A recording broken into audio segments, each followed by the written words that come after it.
অনেক দিন থেকে ভাবছি যে কাঁচা আমের মোরব্বা বানাবো। প্রত্যেকবারই আচার বানাই, আজকে ভেবেছি যে এইবারে আমি মোরব্বা বানাবো।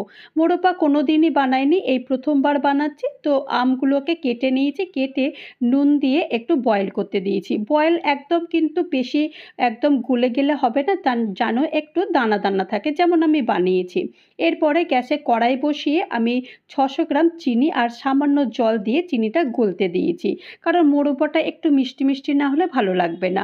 আর এরপর দারচিনি আর এলাচি দিয়ে ভালো করে এটাকে মিশিয়ে এরপরে রসটাকে তৈরি করে নিয়েছি। রসটা যেই তৈরি হয়ে গেছে, তারপরে এই সেদ্ধ করে রাখা আমগুলো সব একটা একটা করে সব দিয়ে দিয়েছি। যতক্ষণ পর্যন্ত না রসটা বেশ একটু ঘন হয় আর এরকম একটু চিটচিটে হয়, ততক্ষণ পর্যন্ত এটা জাল দিতে হবে। জাল দেওয়ার পর এটাকে নামিয়ে নিতে হবে। ব্যাস তৈরি হয়ে গেল আমের মোরব্বা। আমার তো দারুণ লাগলো।